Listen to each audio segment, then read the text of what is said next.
묵상기도 드리겠습니다. 오늘도 주님의 통치가 나의 삶 가운데 함께 하시기를. 골로새서 성경 말씀 2장 10절입니다. 너희도 그 안에서 충만하여 졌으니 그는 모든 통치자와 권세의 머리시라. 기도하십니다. 나의 아버지 되시는 하나님, 오늘도 귀한 아침을 주심을 감사합니다. 새롭게 하시는 주님의 은혜가 지금 이 자리에 함께하여 주소서. 언제나 나를 다스리시는 주님, 오늘도 주님의 통치가 나의 삶 가운데 함께하시기를 간구합니다. 가장 먼저 주님께서 나를 다스려 주소서. 주님의 다스리심을 거스르고 나의 마음대로 모든 것을 이끌어가려는 나의 욕심을 제거하여 주소서. 모든 영역에서 주님께서 통치하심을 인정하고 그 뜻을 구하게 하소서. 나의 인생이라고 나의 마음대로 하려는 생각을 버리게 하시고 하나님 아버지의 온전한 뜻을 구하는 하루를 살게 하소서. 나의 가족들의 주인이 되셔서 다스려 주소서.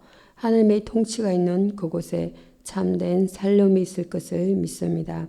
나의 회사의 주인이 되어 다스리셔서 하나님의 일하심이 가득한 곳이 되게 하시고 일어나는 일마다 하나님의 거스르는 일이 없게 하시며 하나님의 다스림이 실현되는 곳이 되게 하소서. 하나님의 계획하심 아래 이 세상에서 일어나는 모든 일들이 아름다운 열매를 거두게 하소서. 나의 주 나의 그리스도 되신 예수님의 이름으로 기도합니다. 아멘. 오늘 성경 본문 말씀은 사도행전 1장입니다. 1장에서 1장 9절에서 26절 교독하십니다. 제가 먼저 시작하겠습니다. 9절 말씀. 이 말씀을 마치시고 저의 보는 데서 올려 가시니 구름이 저를 가리워 보이지 않게 하더라.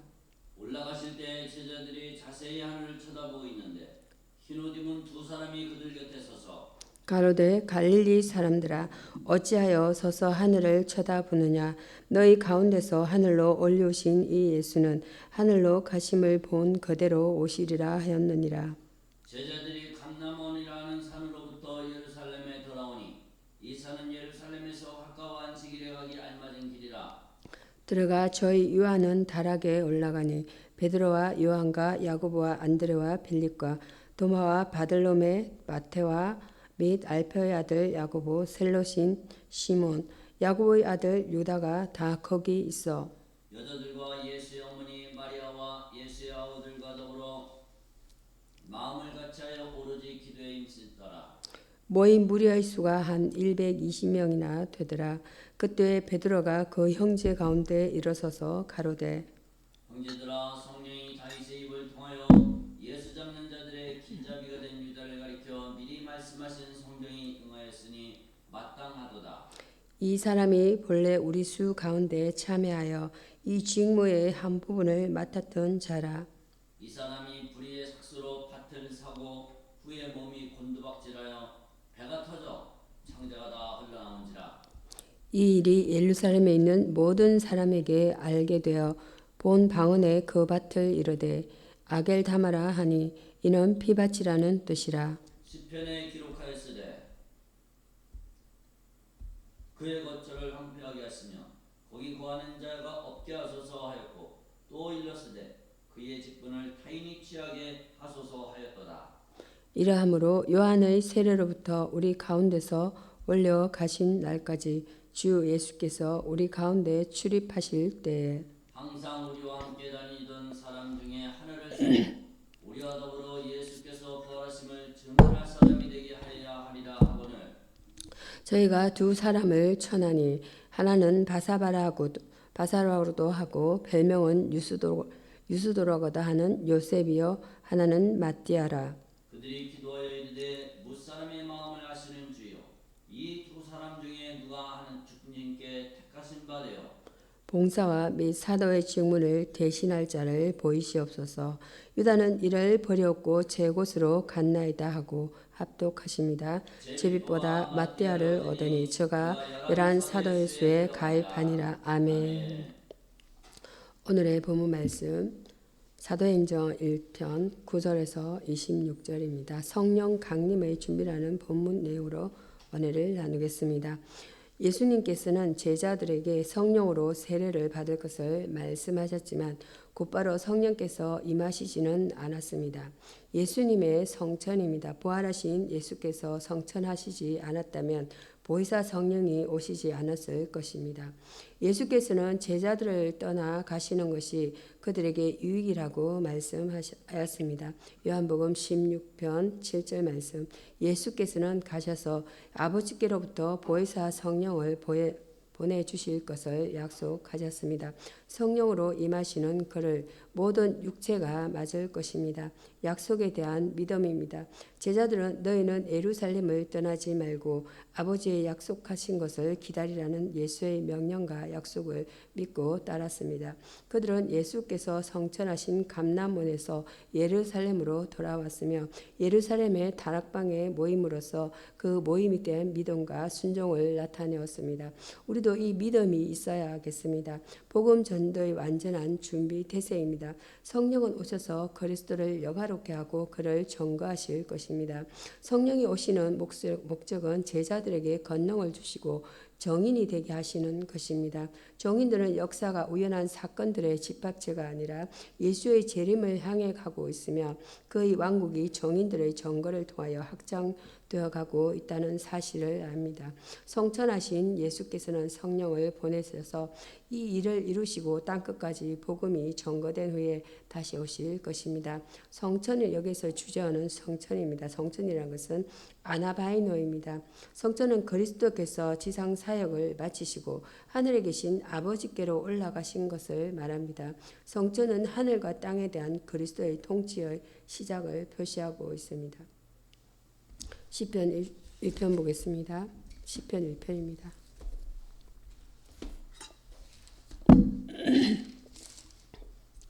시편 1편 1절에서 6절 말씀 함께 합독하십니다. 복 있는 1편입니다. 복 있는 시작합니다. 복 있는 사람은 악인의 꾀를 합독하시겠습니다. 악인의 꾀를 쫓지 아니하며 죄인의 길에 서지 아니하며 오만한 자의 자리에 앉지 아니하고 오직 여호와의 율법을 즐거워하여 그 율법을 주야로 묵상하는 자로다. 저는 시냇가에 심은 나무가 시절을 쫓아 과실을 맺으며 그 잎사귀가 마르지 아니함 같으니 그 행세가 다 형통하리로다.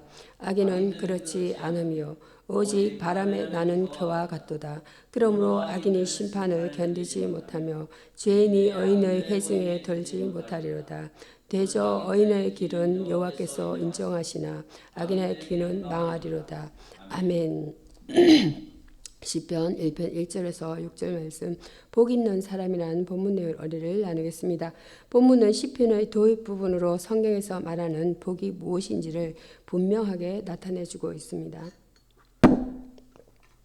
악을 행하지 않는다는 것입니다. 복 있는 사람은 육체의 정욕에 따르거나 자기 욕심을 따라 행동하거나 자신을 내세우는 일을 하지 않는다는 것이에요. 세상 사람들은 복 있는 사람이 되기 위해 스스로 노력을 합니다. 그러나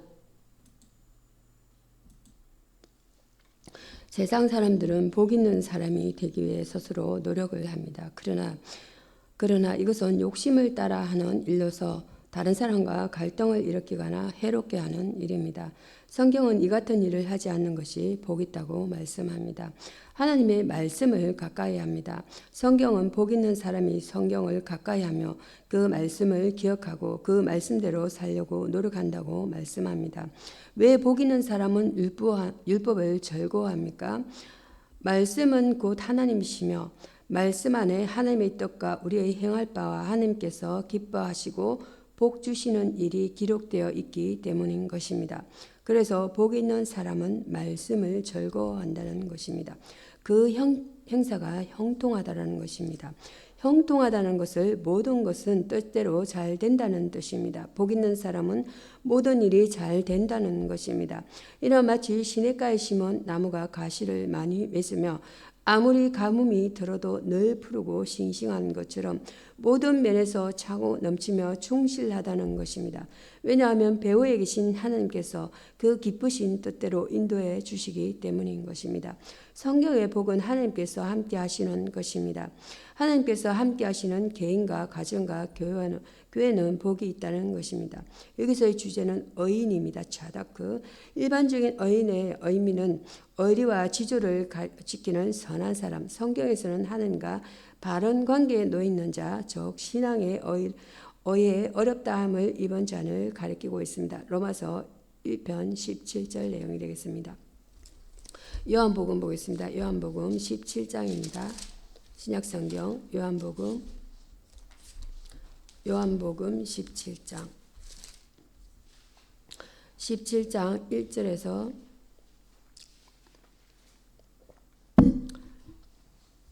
1절에서 26절까지 본문 내용 중에서 6절에서 19절까지 교독하십니다. 제가 먼저 시작합니다. 세상 중에서 내게 주신 사람들에게 내가 아버지의 이름을 나타내었나이다. 저희는 아버지의 것이었는데 내게 주셨으며 저희는 아버지의 말씀을 지켰나이다. 지금 그들은 아버지께서 내게 주신 것이 다 아버지께로부터 온 것인 줄 알았나이다. 나는 아버지께서 내게 주신 말씀들을 저에게 주었사오며 저희는 이것을 받고 내가 아버지께로부터 나온 줄을 참으로 아오며 아버지께서 나를 보내신 줄도 믿었사옵나이다. 내가 그들을 위하여 비옵나니 내가 비옵는 것은 세상을 위함이 아니요 내게 주신 자들을 위함이니이다. 그들은 아버지의 것이로소이다. 내 것은 다 아버지의 것이요 아버지의 것은 내 것이온데 내가 저희로 말미암아 영광을 받았나이다. 나는 세상에 더 있지 아니하오나 그들은 세상에 있사오고 나는 아버지께로 가옵나니 거룩하신 아버지요 내게 주신 아버지의 이름으로 그들을 보존하사 우리와 같이 그들도 하나가 되게 하옵소서. 내가 저희와 함께 있을 때에 내게 주신 아버지의 이름으로 저희를 보존하와 지켰나이다. 그 중에 하나도 멸망치 않고 오직 멸망의 자식뿐이오니 이는 성경을 응하게 함이니이다. 지금 내가 아버지께로 가오니 내가 세상에서 이 말을 하옵는 것은 그들로 내 기쁨을 그들 안에 충만히 가지게 하려 함이니이다. 내가 아버지의 말씀을 저에게 주었사오매 세상이 저희를 미워하였사오니 이는 내가 세상에 속하지 아니함 같이 저희도 세상에 속하지 아니함을 인함이니이다. 내가 비옵는 것은 그들을 세상에서 데려가시기를 위함이 아니요 다만하게 빠지지 않게 보존하시기를 위함이니이다. 내가 세상에 속하지 아니함 같이 저희도 세상에 속하지 아니하여 삼나이다. 그들을 진리로 거룩하게 하옵소서. 아버지의 말씀은 진리니이다. 아버지께서 나를 세상에 보내신 것 같이 나도 저희를 세상에 보내었고 합독하십니다. 또 저희를 위하여 내가 나를 거룩하게 하오니 이는 저희도 진리로 거룩함을 얻게 하려 함이니이다. 아멘. 본문 말씀 예수님의 기도라는 본문 내용을 오늘을 나눠보겠습니다. 요한복음 17편 1절에서 12절까지 내용입니다. 17장은 일반적으로 그리스도의 대제사장의 기도라고 불리고 있습니다. 자신의 죽음을 위한 기도입니다. 하나님은 예수님을 이미 영화롭게 하셨습니다. 12장 28편 28절입니다. 그는 예수님으로 하여금 물이 변하여 포도주가 되게 하셨으며 죽은 나사로를 살리게 하셨습니다. 그러나 하나님을 영화롭게 할 최대의 과제가 남아 있었습니다. 12장 28절입니다. 그것은 예수님의 때 즉 십자가에 죽으시고 부활하는 때를 경험하는 일입니다. 사역을 보고 하신 기도입니다. 세상 중에서 내게 주신 사람들에게 내가 아버지의 이름을 나타내었나이다. 6절입니다. 기도는 무엇을 달라고 간구만 하는 것이 아닙니다. 자신이 한 일이 보고하는 일이 있어야 합니다. 예수께서는 자신이 지금까지 하나님의 이름을 제자들에게 나타내었고 제자들은 자신이 하나님께서 온 분임을 알게 되었다는 사실을 보고드렸습니다. 제자들을 위한 기도입니다. 내가 저희를 위하여 비옵나리 9절입니다. 예수께서 하나님의 이름을 제자들에게 나타내신 것처럼 제자들은 예수님의 이름을 세상에 나타내야 합니다. 제자들은 전도를 통하여 예수님의 이름을 이미 영화롭게 했고 10절입니다. 또 앞으로 영화롭게 할 것입니다. 11절입니다. 그러므로 제자들이 이 땅에서 보존되고 하나가 되기를 기도했던 것입니다. 우리는 예수님처럼 거룩한 제사장이 되어 자신과 교회와 인류를 위해 기도해야 할 것입니다. 여기서의 주제는 기도입니다. 데필라 프로시케 생활 가운데서 일어나는 여러 가지 상황에 대처해서 신자들이 취하는 하나님과의 교제의 한 형태를 말합니다. 기도의 중심 요소는 찬양과 간구입니다. 말씀을 예수님의 기도 17장 13절에서 26절까지 본문 내용을 함께 은혜 나누겠습니다. 본문은 앞선 부분에 있는 예수님의 제자들을 위한 기도를 더 깊이 그리고 더 구체적으로 보여주고 있습니다. 제자들이 악으로부터 보존되기를 기도하셨습니다. 내가 비옵는 것은 저희를 세상에서 데려가시기를 위함이 아니요 오직 악에 빠지지 않게 보존하시기를 위함이니이다. 15절입니다. 여기에 악은 악한 자 즉 사단을 가리킵니다. 요한일서 2편 13절에서 14절과 3편 12절과 5편 18절에서 19절입니다. 제자들은 사단을 두려워한 나머지 세상을 피해 하나님 나라에만 가려 하거나 사단과 제휴하며 타락해서도 안 됩니다. 제자들이 거룩해 되기를 기도하셨습니다. 저희를 진리로 거룩하게 하옵소서. 아버지의 말씀은 진리이다. 17절입니다. 여기에서는 제자의 성결을 위하여 기도하십니다. 제자들은 세상과 구별된 삶을 살아야 합니다. 이러한 삶을 살기 위해서는 진리, 즉 하나님의 말씀이 필요합니다.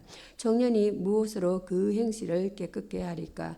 주의 말씀을 따라 삼갈 것이니이다. 시편 119편 9절 말씀. 제자들이 하나 되기를 기도하셨습니다.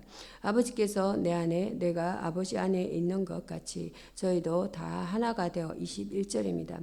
하나 되면 교회의 기본적 요소입니다. 하나 되지 못한 교회는 기도할 수도 전도할 수도 없다라는 것이다. 마태복음 18편 19절과 에베소서 4장 4편 4절에서 7절 말씀. 그러므로 하나님의 말씀으로 하나 되어 사단의 세력을 물리치며 승리하는 성도의 삶을 살아야 합니다.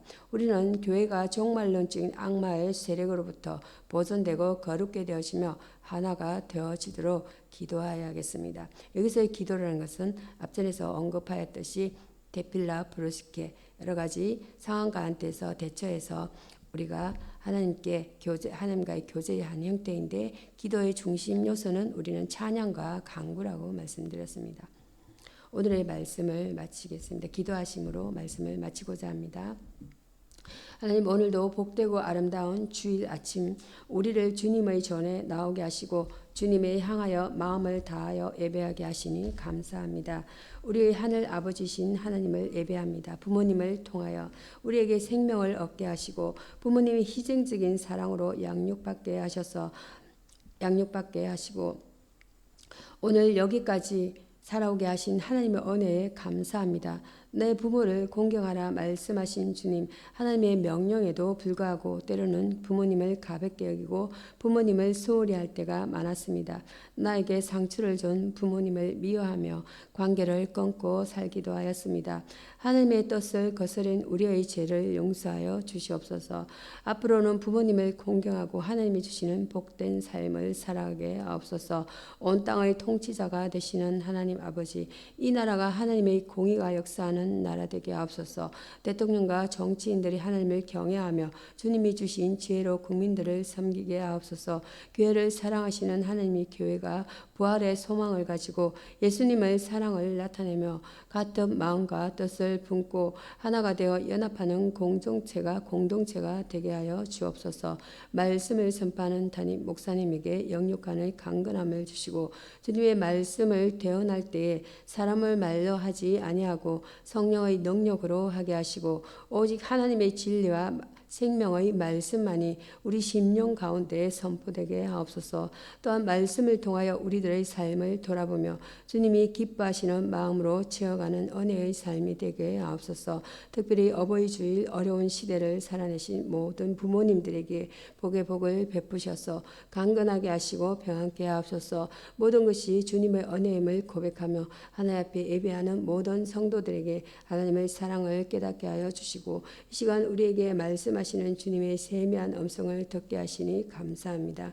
우리들의 삶 가운데 자비를 베풀어 주사 날마다 주님과 동행하는 삶의 기쁨을 누리게 하옵소서. 우리 주 예수 그리스도 이름으로 기도합니다. 아멘. 주 기도문으로 말씀을 마치고자 합니다. 하늘에 계신 우리 아버지여, 이름이 거룩히 여김을 받으시오며 나라에 임하옵시며 뜻이 하늘에서 이룬 것 같이 땅에서도 이루어지이다. 오늘날 우리에게 일용할 양식을 주옵시고 우리가 우리에게 죄 지은 자를 사하여 준 것 같이 우리의 죄를 사하여 주옵시고 우리를 시험에 들게 하지 마옵시고 다만 악에서 구하옵소서. 나라와 권세와 영광이 아버지께 영원히 있사옵나이다. 아멘.